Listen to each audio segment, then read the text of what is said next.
Mark said, we're working with the Leadership Institute to help secure their clients' data.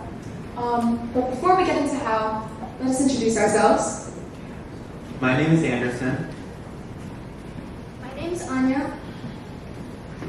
My name is Marjorie. My name is Dahlia. And my name is Evan. The Leadership Institute is a political-based nonprofit organization who specializes in training young adults to become political advocates. They are often cyber attacked due to the political aspect of the organization. So we're thinking if their client data does get breached, people are going to target them because of their ideology. So it is very important that this data gets protected, so it doesn't get stolen, sold, or any bad thing could happen to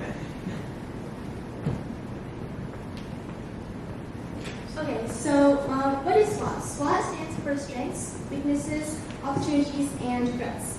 And basically, for strengths, they have pretty much a lot of strengths as they already have an IT program. They have a firewall, and all their data is backed up regularly. They have training and everything, and their passwords are all changed, and their passwords also have specifications like uppercase or etc. And they also have multiple Wi-Fi's. I think they specify 2 Wi-Fi in their whole system. For weaknesses, since they are a political organization, they tend to be a big target, and they work with many third parties. And they also have threats, as we heard from the other group, which may attract hackers. Opportunities include that we want to improve their system that they already have, like their IT technical system, and we want to improve their training on data for the clients. Threats would be website overloads, as they have DDoS attacks too on their website. Sometimes people can't access resources, so we want to stop that. And we also have unencrypted dead website parts, so we want to get that website moving and updated. Security concerns. Similarly, like how Anderson had said earlier, this is a company that they mostly are worried about keeping client information and also employee information safe.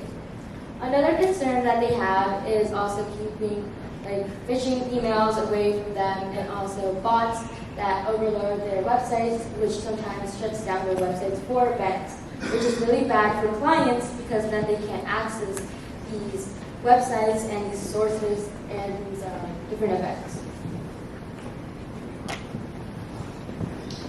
We have set up various solutions to these problems, the biggest of which would be increasing authorization on multiple channels. We take inspiration from the zero trust policy, with which requires a lot more verification for identity in order to prevent hackers from getting in and stealing information. They already have implemented two-factor authorization on their clients, on their employees' logins. So we want to focus on adding more verification to the client and donor information. This could be anything from device recognition to specific security questions. Another big solution would be the employee training. This is very important because in order for an organization to run smoothly in the case of a threat, the employees need to be trained on all protocol. Otherwise, there could be even bigger breaches in the client's data, which could lead to the client's data being used to put them in the spotlight for a negative purpose. In case of an incident, protocol and protecting client data should be the absolute top priority. And also, this client's website, the website needs to be more secure, which we'll get into later. And any client data that is not currently being used should be deleted, just so that in the case of a breach, a client is not unnecessarily affiliated with an organization and thrust into the limelight.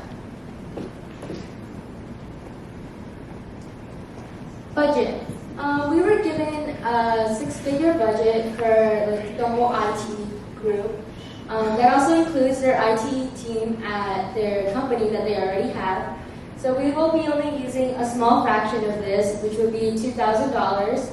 Some of this money will be used to install a two-step verification, and also we will be using this money to delete any unused client information and that's like not being used and old. Yeah.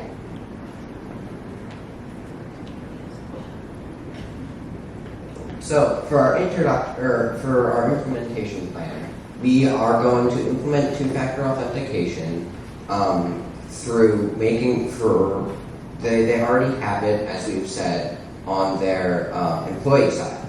So all you have to do is take that and move it over so everyone, the clients included, will have two-factor authentication to prevent from data breaches. We also are going to set up regular monitoring of data, which will make sure, like again, we've already said, that the data will be deleted through making sure that IT people know that they have to delete the old and unused data. We also discovered that some of their web pages don't have HTTPS certification. This means that when clients are logging in or typing in passwords or putting in any credit card information, that it can be easily or more easily attacked and taken, which is not a good thing. You don't want your client's credit card information being stolen. Another thing is we've created a breach patrol, which means the IT people will know what to do when a data breach has happened. And we're going to make sure the employees are all trained and to prevent the client data.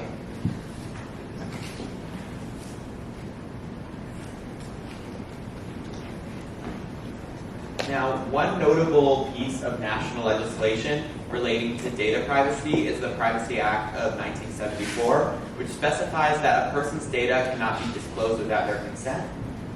Additionally, Virginia does have some state laws on data collection and protection, and it states that anyone who asks for their data can get it, and it can also be adjusted or deleted if someone asks for that, and it has to happen within 45 days, and if they want their data to be provided, it must be provided free of charge.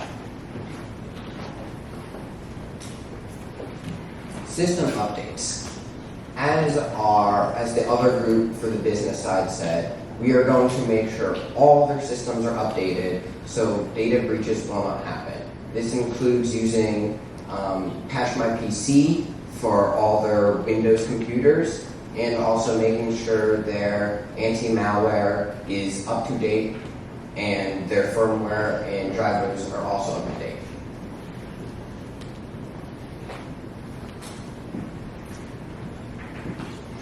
In the case of the future, like our previous group has said, it's not if, it's when. Therefore, incident response is absolutely crucial to ensuring that there is a set protocol and plan in the case of an incident.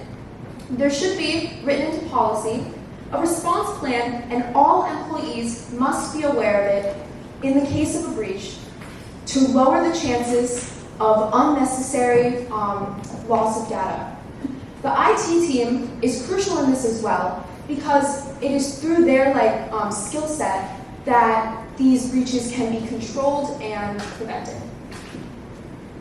In case of a disaster recovery, the disaster recovery plan that we have made is that they would restart the company would restart their servers and offsite and preserve the business so that it could keep going for the clients, so that the clients wouldn't be affected at all, well, the least amount,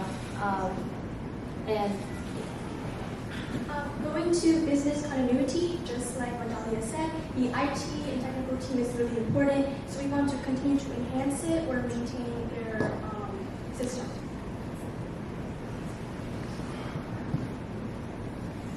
Thank you for listening.